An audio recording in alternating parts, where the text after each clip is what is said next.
What is going on, everybody? Welcome to another Mock Draft Monday video. It is Matt Bruning. You can find me on Twitter at SportsFanaticMB. I am one of the co-founders of CampusToCanton.com.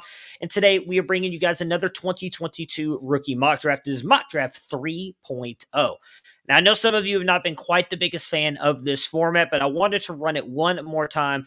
I pulled together a bunch of different landing spots from a bunch of different mock drafts, and we're going to go over those. I'm going to talk to you guys about some of the places that they landed, where I would draft these guys based on my personal ranks alone, mixed in with the landing spot. I will admit that landing spot is not a massive issue for me, but I do like to look at it. So let's jump in and do mock draft 3.0.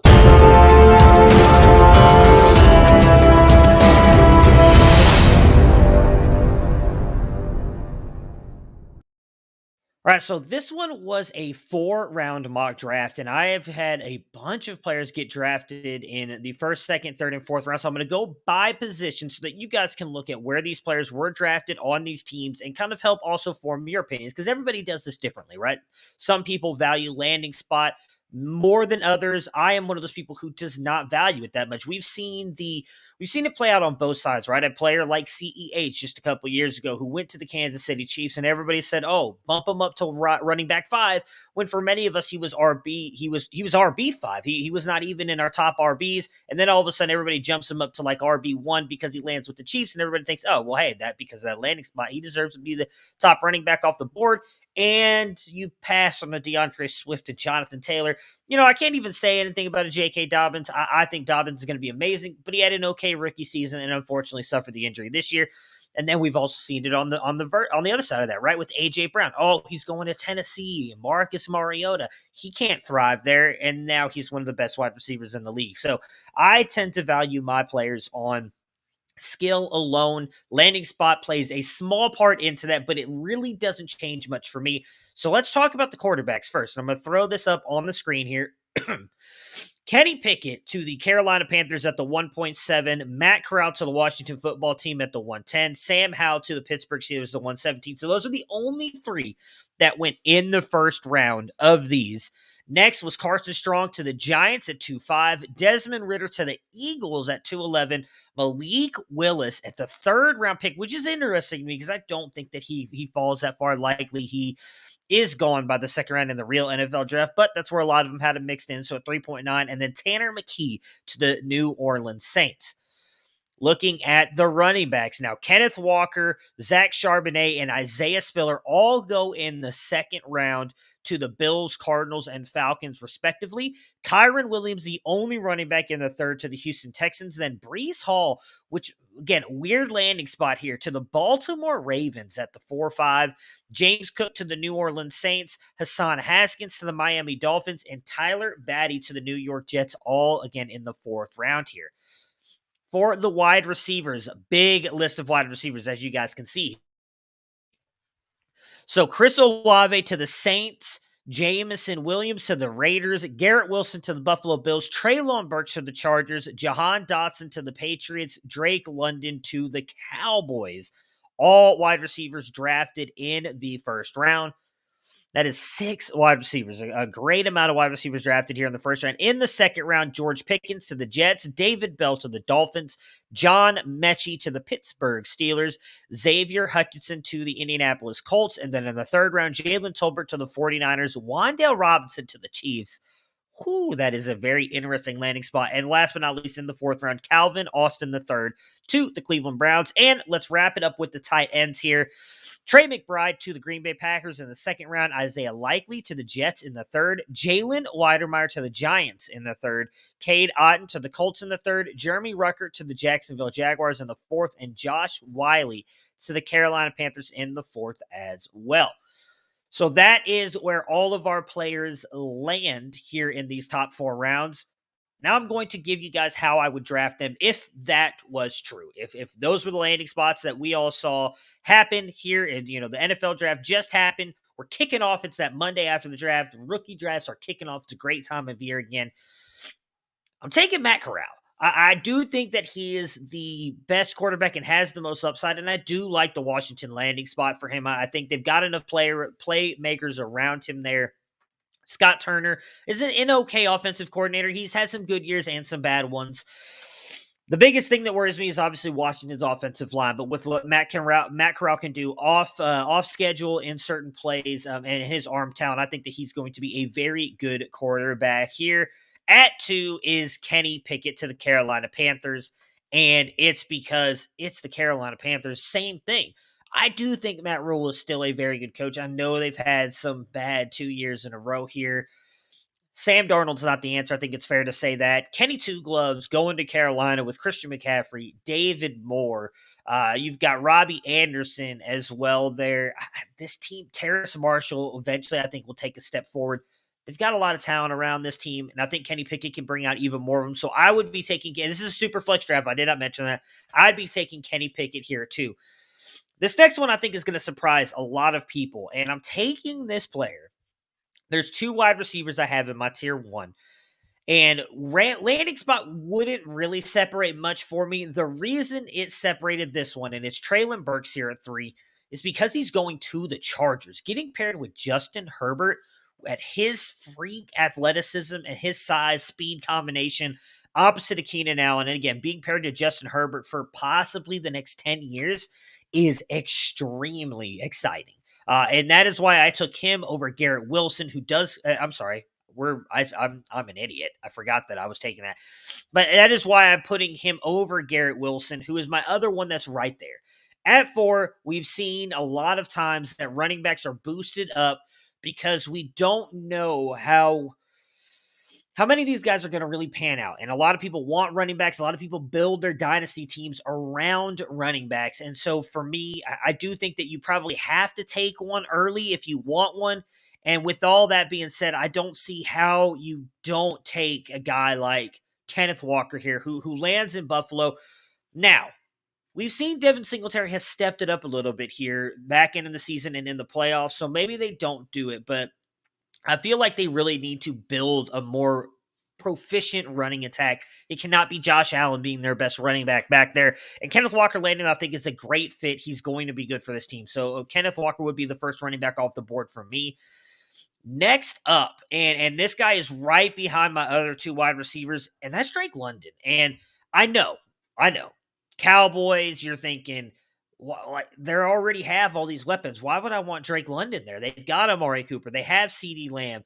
They're not going to have Michael Gallup anymore. They will have Cedric Wilson. We talked a little bit about this at the beginning of the show, right? A.J. Brown was a player that a lot of people faded because he was going to Tennessee and they thought it was a bad landing spot.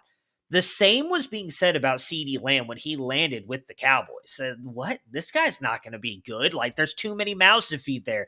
He's been phenomenal. I understand, obviously, just yesterday in the playoff game, he did not have a good game. Drake London brings a little bit of a difference, and they can get out of Amari Cooper, out of his contract in the next year or so. Michael Gallup is likely gone. Unfortunate injury and tearing his ACL. I don't know if the Cowboys bring him back. If they really draft Drake London in the first round, mind you, I think he is going to be a stud for this offense. I'd hate it because I love to hate on everything Cowboys. I live in Texas, not a Cowboys fan, so I like to give all of my friends crap because they are Cowboys fans and everything going on. But Drake London going here, I think, would be huge for him and just another great weapon for Dak Prescott. Next up, I still think quarterbacks in the Superflex formats hold a ton of value. I personally would take him as the second and argue the first quarterback off the board, and that is Sam Howell. Sam Howell is my QB2. 1B, if you want me to be honest, because I don't see much of a separation between him and Matt Corral. I think Sam Howell is a phenomenal quarterback. He was decimated this year. They lost everybody at UNC from their offensive line to almost all of their skill position players. It was ridiculous. And he still put up a very good season. Does he have issues? Yes. Does he hold on to the ball a little bit too long? Does he force throws? Yes. But he has an incredible arm talent. He's a much better rusher than he's given credit for. I think landing in Pittsburgh would be a great spot for him. If they can improve that offensive line, he has the weapons, right? Deontay, Chase Claypool, Najee, Pat Freiermuth for at least the next 3 to 4 years. Like, it's a great core. And we do know that Pittsburgh is really good at drafting wide receivers as well in 3rd, 4th round and making them into something. Antonio Brown, Hines Ward, Deontay Johnson currently on that roster, like nobody thought he was going to be anything unless you just followed the model of Pittsburgh knows how to develop wide receivers. And they've proven that time and time again. They'll likely continue to do that. So Sam Howell landing there, I think, could legitimately be the next Big Ben Roethlisberger. Like he could very easily be in Pittsburgh his entire career. And I do think he is good enough to last an entire career at one spot. He's a very good quarterback. I don't know that any of these guys are going to be consistent quarterback ones for fantasy at the NFL level, but they're going to be consistent playmakers. And I think at worst have a chance to be consistent quarterback twos. And I think personally, this is one of the better landing spots for the quarterback. So he would be my second quarterback off the board. But for many, they have Kenny Pickett rated higher. So that's why I'm telling you where I would take him. Sam Howell, though, coming off the board here at 6. At 1-7, Isaiah Spiller. Atlanta is a great landing spot for any running back. There's a couple spots, Atlanta, Buffalo, Miami, Arizona, that I think any of the running backs landing there have immediate value because there is early playing time available for all of those running backs going there. And we know that all of those offenses can be good. They're just missing that. We saw what Cordero Patterson was able to do there, and he really kind of faded off on the back half of the season. And I think a lot of that is because he's just not a running back. He's an offensive weapon, and I don't think he should go anywhere. But bringing in an actual really good running back like Isaiah Spiller, quick feet, good vision, good burst, good short area movement, and really good receiver as well. He could be the 3-down back for them, and Cordero could be there as well, playing in the slot, also doing stuff out of the backfield. So Isaiah Spiller, I think, is an easy first-round pick in a rookie draft. Next up, Zach Charbonnet. So I am not the biggest fan of Zach Charbonnet. Obviously, he just announced he was coming back. He was in the mock here, so we're not going to talk much about that now. I would have just said he's not a player that I was going to be drafting very highly. I know a lot of people are high on him in the community. I am not one of those. This would be where I'm taking a Breece Hall. Breece Hall is my running back one. I'm just telling everybody now because I know a lot of people asked about that in the comments. He's still my running back one. I believe in everything Breece Hall. And even if he goes in the 4th round to a team like the Baltimore Ravens where you have a stud like J.K. Dobbins, Breece Hall has talent, and that is what I'm going for. So not going to talk much about him, obviously, because he just announced he was coming back, and he was a part of these mocks, and I'm just going to be honest. There was so much work that goes into these. I didn't want to redo the whole thing.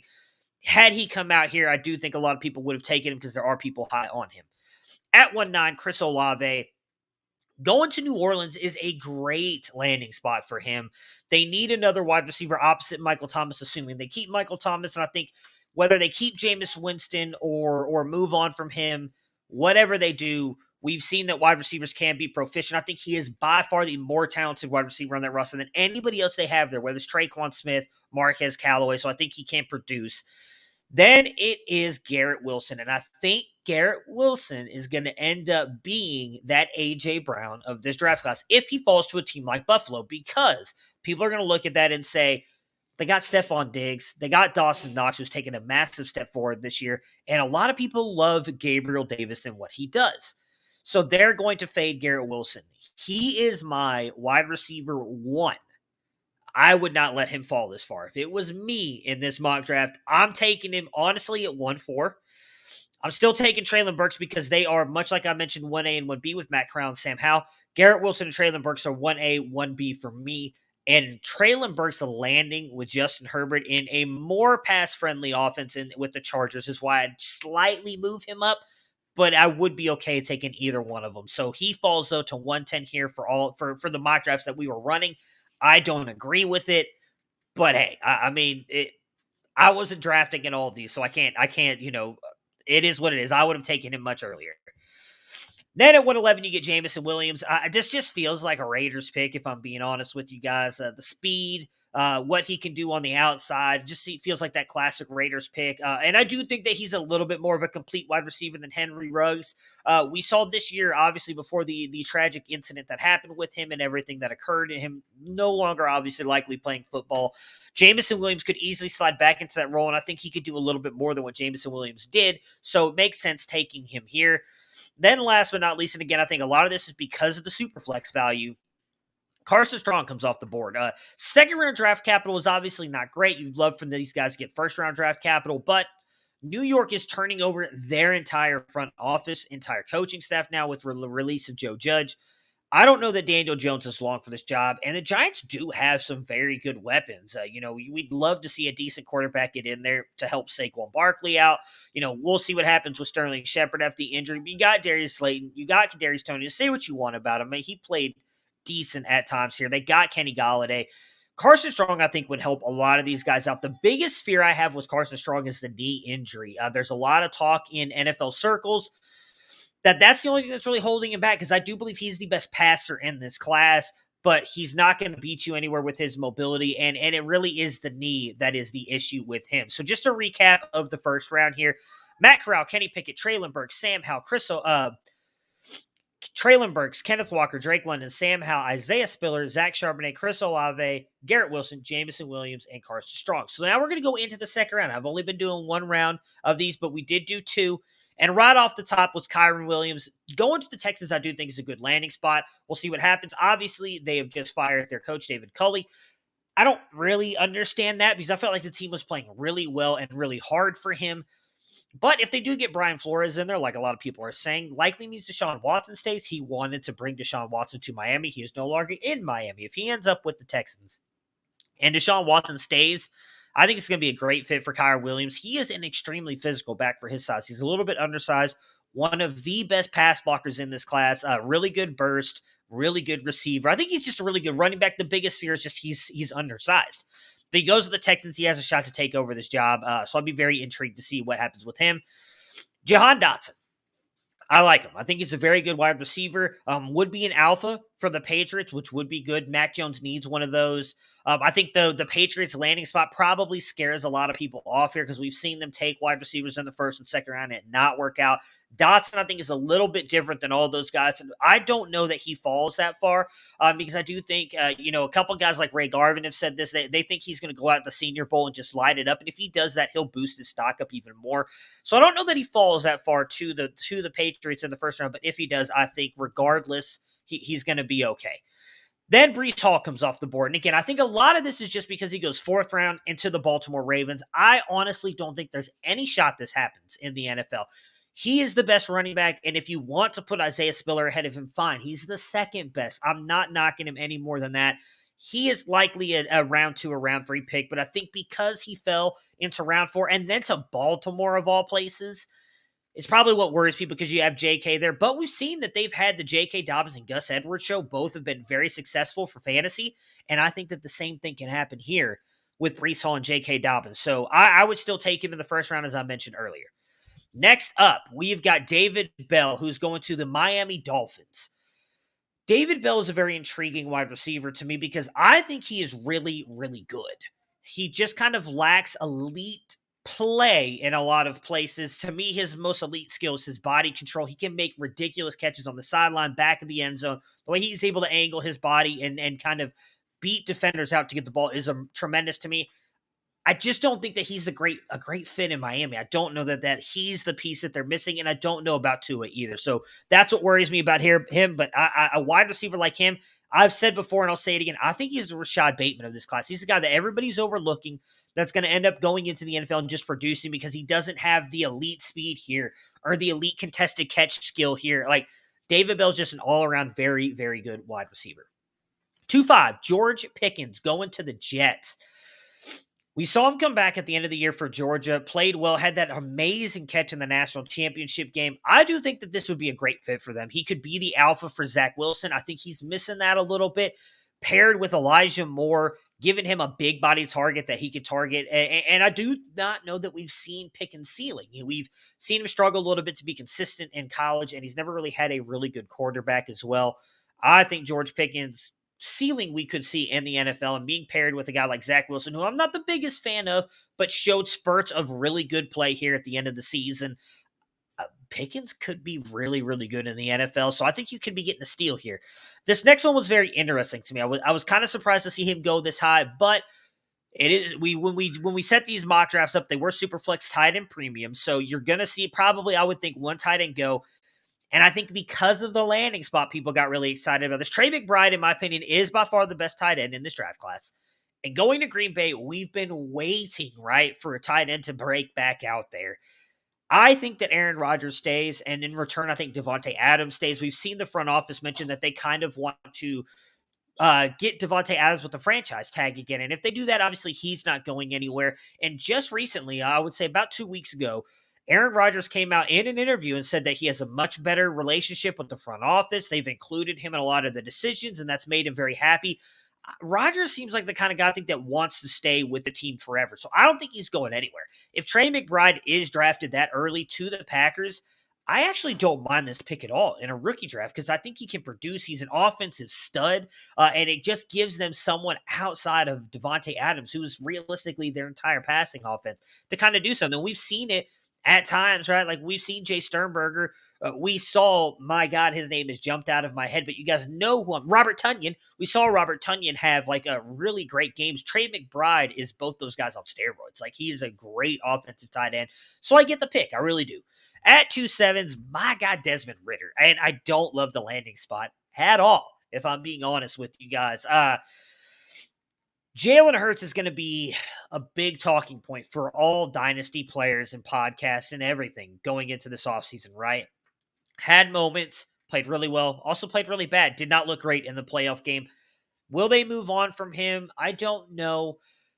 But going and getting Desmond Ridder makes almost no sense to me. And I think that's another reason why he fell. If he were to go to any other team, I do think that Ridder's value would skyrocket up. I shouldn't say skyrocket. I think he'd probably be a top end of the first round pick or second round pick. I'm sorry. And it's because I think Ridder gets shit on a lot. I think he's a much better prospect than he gets credit for. But going to Philly, I understand why people kind of faded him here. So I don't know. I think he's probably a little bit better passer than Jalen Hurts, but that's not saying much. So this next one, though, and it's criminal that people let him fall this far. Wan'Dale at 2.8 to the Kansas City Chiefs. Wan'Dale is my wide receiver 6 right now. Could move up a little bit. He is tremendous. What scares me is that there's a picture posted recently. So they have listed on their website at 5'10", 180, I believe. Now, a picture was posted of him standing next to Nick Saban. Nick Saban is 5'6". They were, like, literally head-to-head there. So I don't know that Wan'Dale Robinson is really 5'10 like he's listed. If he is, dude's going to destroy the combine, look amazing, and his capital is going to skyrocket. If he's not, then we're talking about another Rondale Moore. Rondale's obviously not been able to stay healthy in the NFL. Wan'Dale, I think, if he is bigger, definitely can produce more at the NFL level. I think he's going to be a phenomenal wide receiver regardless. Can be used everywhere. Was used as a running back at times. Can do everything. So, and then landing with Kansas City. I mean, come on already. Do we have to keep giving them all these weapons? But I think that's probably some of the fear is him going to Kansas City because we've seen guys like Mecole Hardman and everything go there and completely flame out. 2-9 Malik Willis to the Atlanta Falcons. It's an interesting landing spot. And, we saw at the very first graphic that he went in the third round. I don't know that he actually goes in the third round. I think at worst, Malik Willis is the second round draft pick. I would bet more money than I'm comfortable admitting that someone trades up into the first round to get him because of his skill set, but he needs to sit. And that is one reason why I kind of like Atlanta. If he really did fall into the third round, I think Atlanta got a steal because Matt Ryan can probably play for another year, maybe to allow Malik Willis to sit, and then he comes in and he is possibly has a chance to go gangbusters on the NFL. So I would probably take him higher than this at this point, but he fell this far, I think, because people worry about draft capital third round and possibly going to a team like the Atlanta Falcons. Next up, Tyler Batty to the New York Jets. I'm not the biggest fan of Tyler Batty, but there are a lot of people who like him a lot, and Michael Carter did play well, but I don't know that he solidified himself as the guy there. I think regardless of Tyler Batty getting drafted by the Jets, him and Michael Carter could pair well to be a really good tandem there. And at this point in the draft, you're probably taking guys that you just think have a little bit of upside, and running backs, again, much like quarterbacks, I think are overvalued a bit because everybody wants that next big running back. Then you get Isaiah Likely going to the Jets. They need a tight end as well. Likely really kind of burst on the scene for a lot of people in that Thursday night game where I believe he took a 99-yard catch to the house. He's got a ton of speed, really good offensive tight end, and I think he'd be a great fit for Zach Wilson. Last but not least, and this is probably more me boosting his ADP up or anything in these mocks, was Calvin Austin. I think he's going to be a really good player. we've seen the NFL has shifted more toward these smaller guys. There was a list of them. I don't have it anymore, but the Cole Beasleys, Tutu Atwells of the world have been drafted in the second and third, fourth round of a lot of NFL drafts going back like the past 5, 6 years. Not all of them have produced, but some of them have. Calvin Austin has legit track speed, but he is also an NFL wide receiver. When he came to Memphis, he was a walk-on track star, went over to the football team, and he was definitely like he was a track star trying to play football. But by the time he's left, which is now this year, he has become a football player with track speed. I think he's going to light up the NFL Senior Bowl and likely get good draft capital. And I think he's the kind of playmaker that Kevin Stefanski is looking for. They tried to use Anthony Schwartz on those a lot this year. The difference is Anthony Schwartz's hands are not quite as good as Calvin Austin's. So I think Austin would be a good fit there. So just to recap the second round here, Kyron Williams, Jahan Dotson, Breece Hall, David Bell, George Pickens, Trey McBride, Desmond Ritter, Wandale Robinson, Malik Willis, Tyler Batty, Isaiah Likely, and Calvin Austin. That will do it for Mock Draft 3.0. We will be doing some other ones, and I will give you guys just like my straight rankings here in one of these mock drafts. I mentioned a couple of those players. Continue to pay attention to this channel. Hit the subscribe button, please, if you guys don't mind, and hit that bell icon so you know when all of these videos go live. I will be dropping a Desmond Ritter rookie video here soon. We will also have some more freshman videos coming out because, again, we're Campus to Canton. We love to look at freshmen and talk about guys that you're going to be looking at in the 2025 class. So keep paying attention to the channel. We really appreciate your guys' love and support. We will have another mock draft video next Monday. And again, look out for that Desmond Ritter video dropping soon. We'll talk to you guys.